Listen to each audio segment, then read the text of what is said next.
უთოოდირი მოუწოდებს საქართველოს ხელისუფლებას გადახედოს უცხოური აგენტების რეგისტრაციის აქტის განხორციელებას და საკანონმდებლო ბაზის გაუმჯობესებაში დახმარებისთვის მზადყოფნას გამოთქვამს.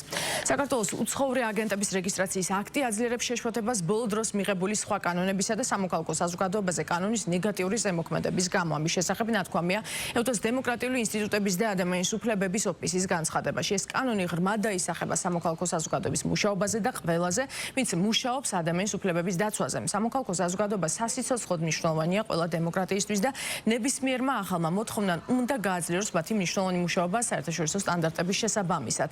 შეზღუდვების დაწესების ნაცვლად აცხადებს ოდრის დირექტორი მარია თელალიანი.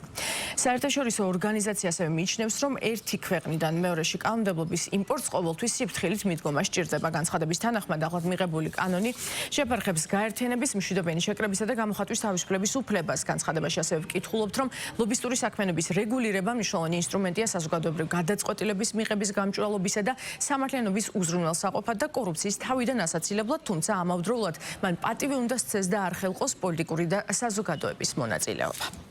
ჩვენ ბოლო დღეების განმავლობაში არა მხოლოდ ეუთოს განცხადება, ზოგიერთი სხვა განცხადებაც ვნახეთ შეშფოთება ზოგიერთი მათგანის შფოთავენ, რომ გარკვეული კანონები არ მოწონთ.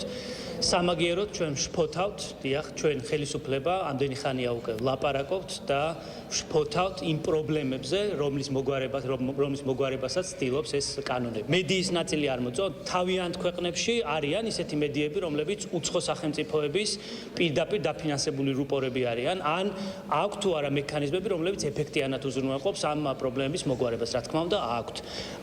NGO-ების ნაწილი არ მოწონთ, ჩვენ NGO-ებზე ვამბობთ, რომ სახელმწიფო გადაწყვეტილების მიღების პროცესში გადაწყვეტილებები უნდა მიიღონ იმათ, ვისაც აქვს ხალხის პირდაპირ ლეგიტიმაცია და რომლებიც ხალხისადმი არიან ანგარიშვალდებულები და გამჭვირვალობას გრძნობენ. როგორც აღმოჩნდა, ეუთო უდირი აკრიტიკებს ამერიკის შეერთებულ შტატებს, უწუნებს ამერიკის შეერთებულ შტატებში მოქმედ კანონმდებლობას ფარას და ამბობს, რომ ეს კანონი არ არის შესაბამისი დემოკრატიასთან. რატომ გაახსენდათ? მაშინ თუ ეს კანონი დემოკრატიასთან შეუსაბამო იყო, საქართველოში როდესაც იქნა მისი პირდაპირი ასლი მიღებული სიტყვა-სიტყვის სრული პასუხისმგებლობით ვაცხადებ, რომ სიტყვა-სიტყვით გადმოთარგმნელი ასლი საქართველოში, რომელიც მოქმედებს, თურმე საქართველოში ქმნის პრობლემას, ხოლო ამერიკის შეერთებულ შტატებში ეს ყველაფერი პრობლემას არ წარმოადგენს. კონკრეტულ კანონთან დაკავშირებით, რომელიც 30-იანი წლებიდან მოყოლებული ამერიკის შეერთებულ შტატებში მოქმედებს და იცავს ამერიკის შეერთებული შტატების სუვერენიტეტს და არ აქვს პრობლემა დემოკრატიასთან, როგორც ჩანს, უნდა აღმოჩნდეს, რომ საქართველოში დემოკრატიის